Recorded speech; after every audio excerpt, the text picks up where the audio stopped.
Hello and welcome. This is rooflemonger, my friends. It is Tekken 8 trailer time again. And who is the star of our trailer this time around? Well, it's our sometimes biker bad boy, Hwoarang.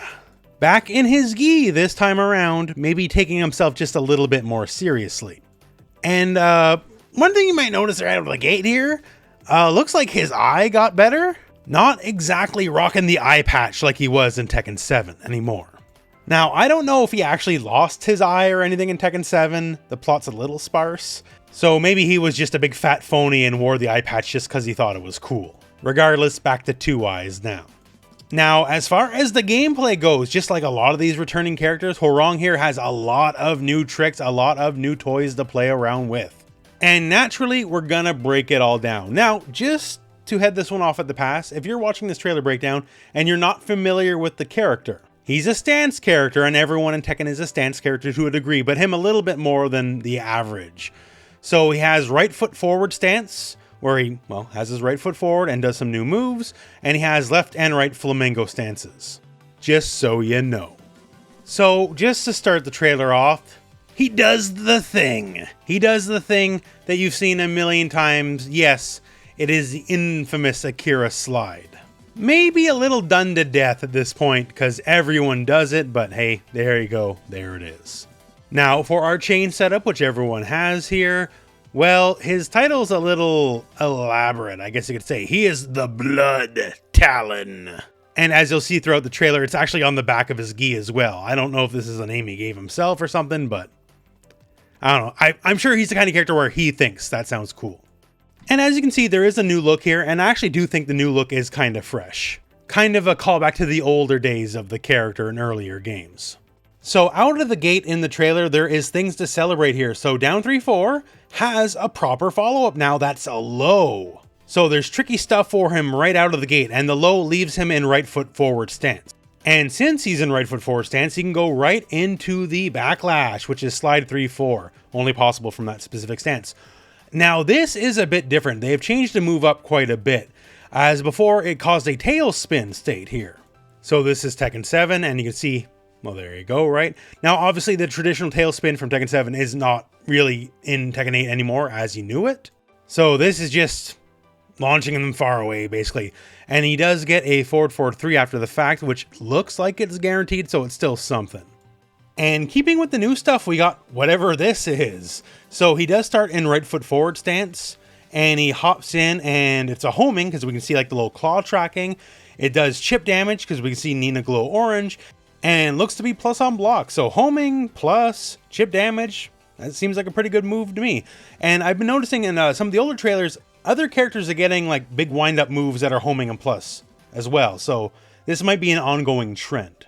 From there, new string from right foot forward, this weird up kick, and we'll see that later in the trailer as well. After that, we see him go for his parry and sends Nina on her way, and then big kick follow up. It could be new, or maybe they just reanimated up forward 3+4, 4. So many moves in Tekken 8 are getting reanimated. They're finally spending some of that budget and updating the old animations. This might be one of them. Our next sequence here, sidestep 4, hits his counter hit, so it splats, and you can get a combo follow-up. And then you get this, which I have no idea what this is. I think this is all new string. And then going into the classic Hunting Hawk, so up forward 3-4-3 to end the combo. The one thing to note, I suppose, is sidestep 4 leaves you in the right foot forward stance. So whatever that weird string is that we're seeing here, that's definitely from right foot forward. Now, the next thing here in our next sequence is very interesting. So at first I had no idea what to make of this. And then I saw on Twitter, people are saying this is one of Bake's old moves. Bake, being the master of Hwoarang and the other TKD user in the franchise, hasn't been around in proper Tekken in a hot minute. So I'll take that at face value because ain't nobody gonna confuse me for knowing anything about that character. So left flamingo stance into Bake move into wall splat, sure, I'll take it. And speaking of wall splat, we got those danger zones in Tekken 8, so you gotta watch out where you hit the wall, because otherwise you're gonna be eating a full combo. So for the combo, after the explosion, Nina's up in the air, Hwoarang immediately crouches, so it looks like he's going for like a while standing move, which is interesting because it's a punch. And he has, in Tekken 7, no while standing punches, only kick moves, so this is all new. It causes the flip bound state as well, and also leaves him in left flamingo, and goes for down forward 3 with an all new punch string ender. So as you can see, just lots and lots and lots of new toys. Next up, if you're not aware, rival intros are indeed a thing, and this is Jin and Hwoarang's rival intro. So they sort of smile at each other and just go for a big kick, and then round 1 fight. And immediately following this, we actually get a fairly involved little combo sequence. So if we look at this all here from the start, we start off here with a big counter hit back 4. Jin gets crumpled and Hwoarang is in right foot forward stance, and there we see that new string again that we saw earlier that causes the flip bound state. Next up here we get a heat burst, so rebounds Jin, puts him on the ground, gets to recombo. Forward 2 just leaves him juggled and airborne, and then catches him with the Pele kick and sends him flying on the other end of the screen. Some things might change, but looks like that will remain the same. Now our next sequence goes by pretty quick here, because with the wall smash and the transition, one thing I didn't catch right away here, and thanks to the magic of slow-mo we can see it, but starting off, so forward 4, right flamingo, back 3, this is the heat engager, so you automatically chase after, you can't really choose not to. And what breaks the wall here is actually his heat smash, as you can see it right here. So nice little effect, but immediately transitions to the wall break. So you don't get all of it, but on the other end of the wall break, you can see his heat is already gone because the heat smash uses it up. So from there, down 4-4, flips him up high, flip bound state here, and ending up with a down forward 3-4. Our next sequence here, so forward 1+2 counter hit, so leaves him in the crumple OK state. This looks to be sidestep 3-3, except he doesn't sidestep and it has a completely different ender, or it has an ender at all, I guess. And so that connects and goes into the heat engager. Looks to go into up forward 4, which Jin does block chip damage. Forward 4 from stance, so that's double hitting. And then this guy here, which is going to be a big old sweep.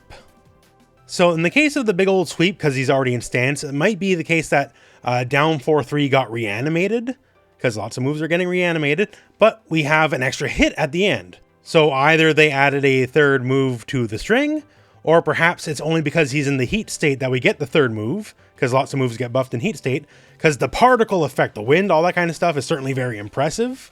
So that might be it, but once again, I guess we're in wait and see territory. New game, still a lot of unknowns after all, right?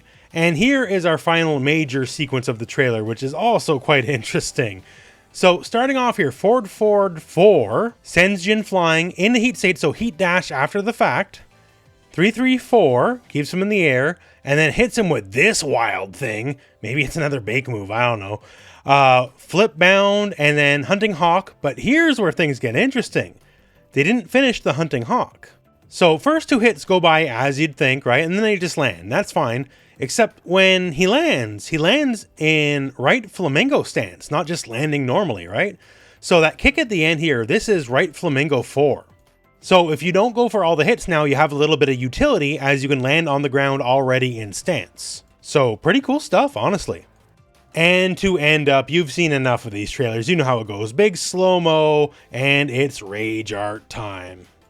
Now, we've said it before, compared to some of the other characters we've seen, like Jack 8 or June, with all sorts of lasers and particle effects, these are just regular martial art moves, right?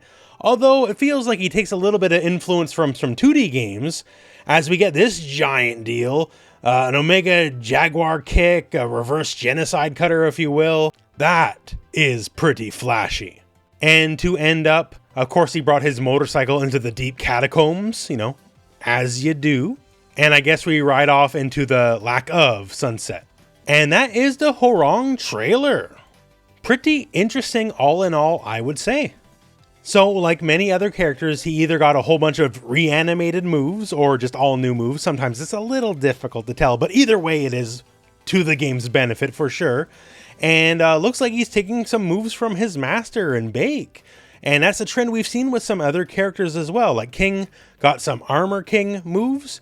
Looks like Kazooie got some Devil moves. Jin got some Devil Jin moves. I was a little slow on the uptake at the time, but looks like Jack 8 got some moves from Gygus of all the people. So a little bit of moveset consolidation. And makes you think maybe because of this, the roster will be a little bit tighter in the end. Still a large roster, sure, but not just a gigantic bloated roster like we've seen in some games in the past.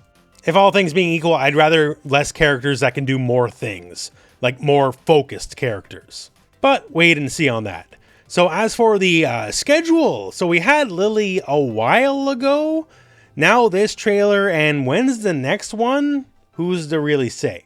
Combo Breaker is this month, that's later in May, and it is part of the Tekken World Tour 2023, so that's a decent chance, if anywhere, if you want to predict the next reveal for a character. But until then, I guess we just gotta wait. But other than all that, I guess we're at the end of the video. So, thank you very much for watching, hope this video has found you well, and go out and play some Tekken.